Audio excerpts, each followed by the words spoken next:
shalay waxay ahayd maalin taariikh dahaba gashay Soomaali kuwa dhalan doona ay ka sheekayn doonaan bay shalay maalintii la qoray ee la cadeeyay in reer Soomaaliyeed una reer kale dul dagi karin amba u dawladeyn karin bay ahayd shalay warqad cad lagu qoray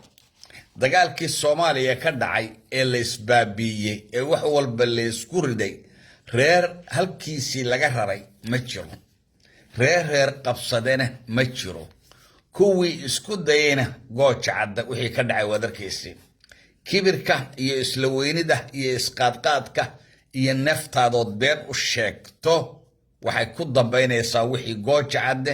25 bishii August sanad horteed ka dhacay waa la waayay waxa la waayay bay noqotay ninkii oran jiray fuqa intuu taago awowga ka adkaa aabahayna aabaha uu ka adkaa aniguna adigaan ka adkahay laha waa la qaawi waa forra sidii inan yar buu hadlay waan dagaalamaynaa xamar ayaan la dagaalamaynaa buu lahaa awal waxaan ku ogeyn isaga oo Turkiga dagaal inuu ku qaado doonaya halku ku dhamaaday garan mayno waxa kaloon ogeyn isagoo la Djibouti baan galayna baan maqlayn tiina ma hayno shalay waxaan maqlaynaa isagoo la Djibouti baa Soomaali u marxaati furtay oo inagoo dawladda waanagii ku biirnay ee ina dhaceen waxay nagu sameeyeen aad og tihiin ina garaaceen Djibouti marxaatiga u furtay inaan ka mid ahayn Soomaaliya absolutely Soomaali baad ka mid ahaydeen meelaad calan ku qaadatay oo dawlad ku ahayd 1 day 1 hour lama soo helayo haba yiraate waa been aad iska dhaadhiciseen marka inay waxaas shaqaynin Soomaali way ogaatay shalay marka farxadeedii bay ahayd sanad guuradii anigu waan ka maqnaa shalay safar baan ku jiray dadkii jala butaynayay shalay qayb inaan ka noqdo waan doonayo qayb ka noqdo tago waan doonayay laakiin xagga Allah ay ka suura gali weeyday shalay waxaan ku jiray safar maanta ayaan de ka daba tagaya oo habalyeynaya dadkii guusha keenay Khaatuma State waxaanu sheegayaa guushaasi qiimo fara badan bay ku bixiyeen qiimo badan bay ku bixiyeen dhiig bay ku bixiyeen calanka qura ee dhiig ku fadhiya waa calanka Khaatuma State ee faras ku soo waran yahay way Soomaali waxa taariikh bay qoreen inaan reer intuu ku duulo una haysane taariikh bay qoreen oo dadka reference bay u noqonaysaa wixii halka ka dhacay muusana wakiilha waa dagaalamaynayo inuu ku haray inay awoodi ku hadhay u malayn maayo xamar buu u hanjabaayay xalay waxaan dhageysanayo dagaal waana xamar dagaal ku qaadna waxaan ka yaabay awoodan xamar geynaysa baan ka yaabay ee ku tagayaan waa iska riyo waa dad riyoonayo illusion waxbay arkayaan dhalan habaabis wax la yiraahday arkayaan oo daba ordayaan waxay arkeen iyagoo dawladda iyo arkayaan laakiin wax jira ma waxa kale oo rabay inaan sheego in go'aankii dawladda Soomaaliya ay soo saartay dawladda Soomaaliya inuu fulay meel kasta dunida uu ka fulay cid kasto dan kale Soomaaliya waa inay magaca Soomaalida isticmaasha amba institutionska lacagaha amba shirkadaha meel walba waa in magaca Soomaaliya la arkaa magac kale oo la ogol yahay hadeed ma jiro wala soo koobaya waxa la soo koobaya meeshii Soomaaliland baa nay oran jirtay dawlad ayaa la soo koobaya saddexdii magaalo ayaa lagu soo xidhay hadeed waa sidaas wala soo yareynaya marka waxa ugu dambeeyay dahabshiil oo xalay 12kii isagu iska bedelo ka cararay magacii Soomaaliland la oran jiray cid walbana saas uga cararaysa waxaan maqlay Muuse iyo mid kale oo Ali Mareexaan la yiraahdo hanjabay dawaa iska beenun hanjabayo qofkii fuliye dawladda Soomaaliya amarkeeda waxaan ku sameeynaa waad arki doontaan isagoo leh muxuu sameyn karaa nothing at all ninbaa yidhi waa uu kici kari waa uu socon kari waa wuxuu anaga kici weyne ma orodna waa taa wixii 4 sano dadka u sheegaysay inay waxba ka jirin way muuqataa meel walba waa la masaxay muusana wuxuu lahaa ninkii sameeya ee u hogaansama annaguna waan xaganaynaa waxbaan ku sameeynaynaa Ethiopia airline way masaxday magaciini imaaraatna waa masaxay haba yaraatee falaay dubay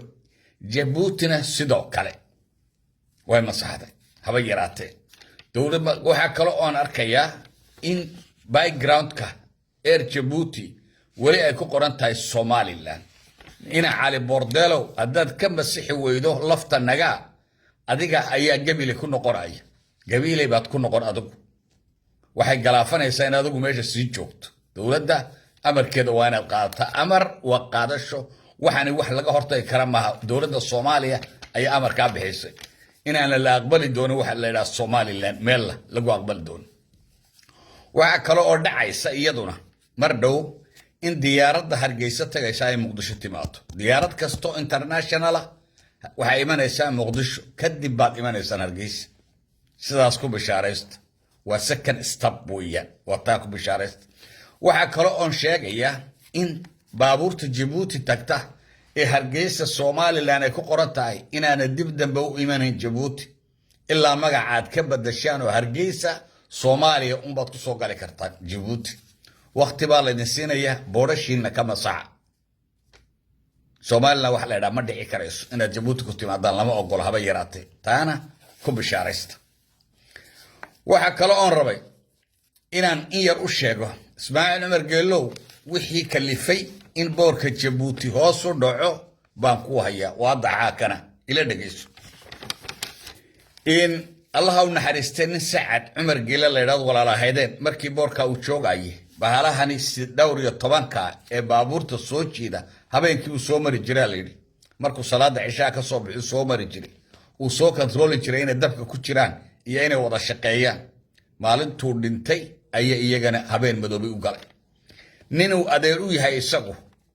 allaha u naxariisto isagana allaha u naxariisto ninuu adeer u yahay ayaa biyaasta qaabilsanaa oo dalbi jiray wixii ka xumaada kiina waa la fadhiisiyo xafiis buu fadhiyaayo gooshe ayaa xafiis ku talbiisay halkaasuu fadhiya rag kale ayaa meeshii la wareegay waa boorkii jabuuti dhibaatada ka dhacdaan kuu sheegaya waxa asfala saafliinka geeyey waa tan rag kale la wareegay 4 xabo guryaha laga dhigtay waa wixii bilyaniska aad ku bixiseen 4 waa la degan yahay rag baa seexdaba laba shaqaysa labana waxay ku shaqeeyaan iyagoo sakaraad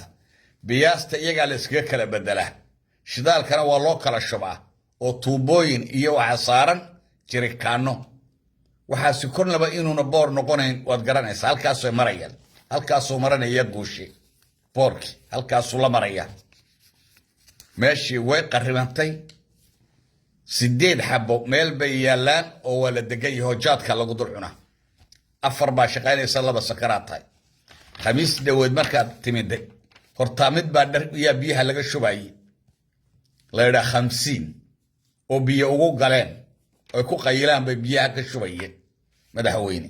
dhibaatadu halkaas ayay taala waxa kale oo dhacay boorka la yidhaa DMB shiina bahalihii wax riixayay konteenarada 40 iyo 20 labadaba u soo qaaday birtii xadiidkay ku socdeen may ka dhaceen halkan aan ku soo dhigaya birtii way ka dhaceen 3 baa birihii ka dhacay lacag fara badanna waa lagu bixiyay oo la soo siistay waxaana keenay dabayl laga badbaadin karayo waa la xidhaa dabaylaha marka ay dhacayaan biraha lagu xidhaa baarahaas oo waa la xajiyaa waa la adkeeyaa lama adkeen ninkaas hawlo kale ayuu mashquul ku ah wuxuu haystaa ninka la yidhaa caro ina meesha reerkoodu leeyahay ayuu haystay gebi birihii oo dhan waxay yaalaan dhulka waa kuu soo sawiraya madaxweyne waad arkay sawirkoodii baa la ii soo diroonaya meesha waxaasi ka dhacayaan miyayna markaa boorkaasi kii laga guuray noqonayn boorkii saylac buu noqonaya anigu waxaan dhashay saylac waxaan ku garanayaa iyagoo biro la riixo biro alaabta dusha laga saaro taayiro leh oo la riixo waxaa jiidi jiraan u malayn awr iyo waxaa jiidi jiray fardo alaabta marka laga soo dajo si boorka saylac ayaan garanayaa tabtii uunbuu noqday boorki cadhana 2 station gas buu leeyahay oo samaystay oo halkaa ka samaystay marka madaxweyne meeshani wax badan ba dayacnayd dhibaatada intaa leegi ma gaadheen nin farxaan la yidhaahdo waxa uu iibsadaa qamadiga ayaa la dalooliyaa qamadiga maraakiibtu sitaan marka walba boqol amba 200 oo xabaaya la dalooliya markaas afniga laga saaraa baawur la hargeysa la geeya meeshana waa meel sida loo qaybsaday madaxweyne marka shaqada in laga eriyo on maahine in la xidho weeyaan dadkii aad adigu mas'uuliyadda u dhiibtay kalsoonida siisay sidaasay u galeen boorkii Djibouti saasay u galeen waa la madoobeeyay waa loogu talagalay sidaa in laga yeelana way madoobeeyeen marka madaxweyne xarig bay mutaysteen maaha shaqada in laga eriyo oo kaliya laakiin xarig bay mutaysteen adigu 100 qof ma noqon kartid oo waddanka dhan ma ilaalin kartid laakiin siday wax u dhaceen waadaxa ayaa kana sidaas uu boorkii halkii ugu hooseysay u galay soona eeg waanad arki maraakiibta bahalihii oo arki wala dhex degan yahay dhar u yaallo waaba degeenba wala dhex degan yahay